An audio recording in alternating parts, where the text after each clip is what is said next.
Okay, so here we are. We are Samach Amud Aleph. Amar Rav Yehuda Amar Shmuel Kosol Sheret Safa Bisulamos. So you have a wall that you connected with ladders. So you have a wall that's covered with ladders. Even if it's more than 10 tvach and 10 amos of ladders, Tros Mechitza Alav, meaning 10 across, Tros Mechitza Alav, we still treat it like a wall. Rabbi Ron Rav Yehuda Amar Tarza Dvei Rav Chanina. So Rav Bruna raised a contradiction of Yehuda in the wine press of Rabbi Chanina's house. Miyamar Shmuel Tros Mechitza Alav. Did Shmuel really say this? Amar Rav Nachman Rav Shmuel Anshe Mar Pesach Anshe Chatzah Shachlu LeErvu. The case we just said above. If the people in the top and the people in the bottom, the people in the court balcony, the people in the courtyard, they forgot to make an eruv together. If there is a back and exit for the people in the balcony, then it's okay. But if not, then they all are connected and it's all usher. So you see a ladder is seen as in a door and not as a wall. So Gemara answers like we saw above. It's not 10 tvachim high. Gemara says if it's not 10 high, then what does it help to make a back exit? The Gemara says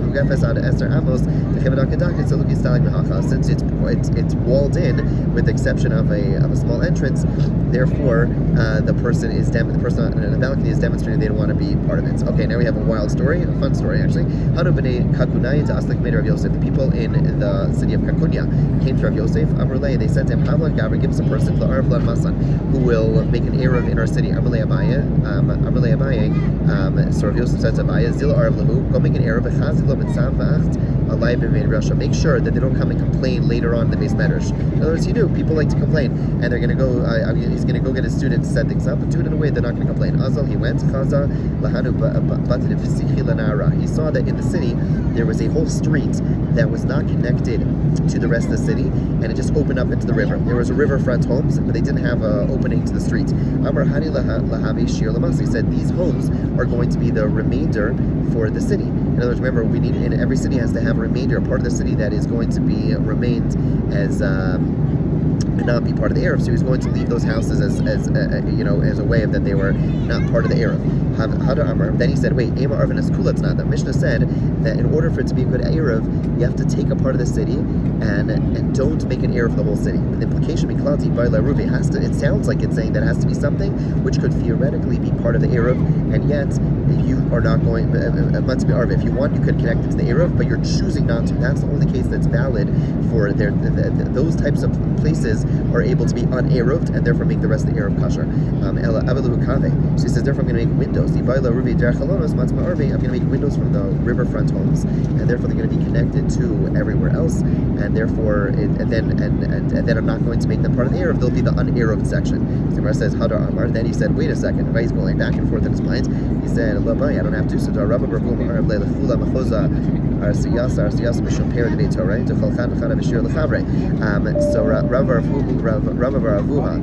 went ahead and made an Eruv in the city of Machoza, even though there was a big ditch, a 10 amma ditch for the cattle in between, and he made an Eruv in the whole city. And each block was the un-Eruved part towards the other one. In other words, he made an Eruv on this block, made an Eruv on that block, and we said, hey, where's the un-Eruved part? So each part is an un-Eruved part for the other. Even though that was a place where they couldn't make an Eruv together because there was 10 amos apart, and therefore they're not connected, and yet he went ahead and made an Eruv in the entire city. So you see that you don't need a place that is able to be connected in order for that to be your un-Eruved part. It could be a place which has no connection whatsoever. He said, wait, lo dami, no, it's not the same. He says, over there actually was rooftops that protruded over the 10 amma gap, and therefore they could have actually connected one block to the other. Over here, in this city, with the riverfront homes, there's no way of doing so. But then he said, oh wait, they don't even need windows.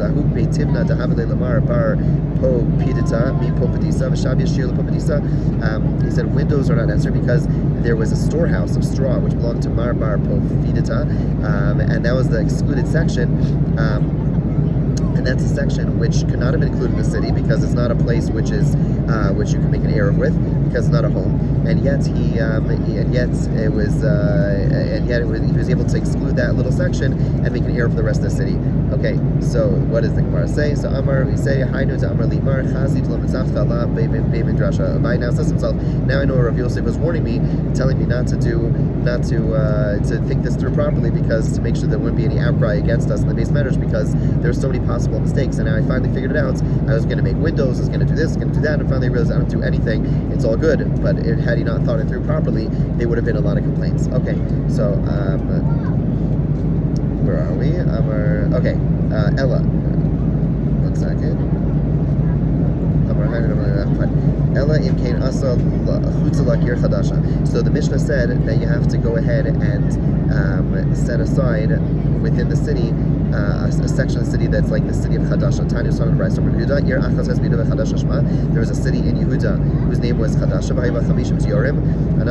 There's 50 people who lived there, men, women, and children. And that was the excluded part, and that allowed them to include the rest of the city. We asked a question: what's the halacha with Chadasha? The Gemara says, what's the question?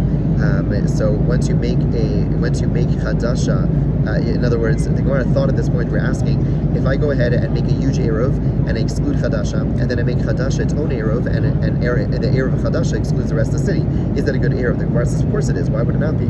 Just like Chadasha is the exclusion for the bigger city, why can't the bigger city be the exclusion for Chadasha? The Gemara says, no, that wasn't the question. The Gemara's question was, if let's say you have a city that only has 50 people, do you need to exclude? Is that too small that you don't have to exclude? One says you do need to still make excluded section, an un-Eruv section. One says you do not. Fine. We have further from Mishnah. Shimon says 3 courtyards. Even if it's one house and one courtyard, ask the Gemara, one courtyard, that's enough to make it an excluded section. Even if it's one house in one courtyard. My computer just died. That's where I'm reading the Gemara from. So I'm just gonna, I think, say the last part of the Gemara by part. So we had a Baya, I think, asking Rav Yosef, do we paskin? Is the halacha that we paskin like Rav Shimon?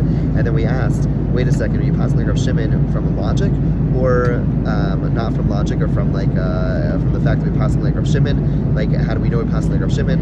And Rav Yosef pushes back. He says, who cares? What's the difference? Why do we need to know? The bottom line is we paskin like Rav Shimon. And Abaye answers beautifully. He says, is the Gemara just a song? What he means by that, he says, we have to understand the Gemara. It's not enough just to know the bottom line, or even know what the words are saying. You have to understand it. A song is something you can just sing along, right? Sometimes you ask a kid, what's that song actually mean? They have no idea. Thank God sometimes, right? But the point is that we really want to understand what the Gemara is saying. We want to understand the reasons why, and therefore Abaye pushes back on Rav Yosef. Rav Yosef just said, it doesn't matter why. He says, yes, it does. It does, because the Gemara is not just a song. The Gemara is something we have to understand, we have to learn, and the Gemara ends there, the Amud ends there. Okay. We'll read those words, maybe, whatever. That I believe, I'll double check, but I believe that's the rest of the Amud. Okay, and I just want to mention one thing, because out of the whole Gemara of Abaye and that study of Kakunya, what comes out is that you could have a part of the city which really is not part of the Eruv, is not able to be part of your Eruv, and yet it's still able to be part of the excluded section. So that's the way we paskin, and I believe that's what a regular Eruv does. In other words, let's say in Baltimore, there's parts of the city which are not part of the Eruv. In other words, we don't include the entire city, and even if it's part of the city that can't be included in the Eruv, for whatever technical reason, it's still enough to be excluded. And therefore, as long as you have a section of the city which is excluded, even if it's a section which wouldn't otherwise be able to be part of the Eruv, it's a good exclusion, and that's what validates the Eruvin that we have. Have a wonderful day.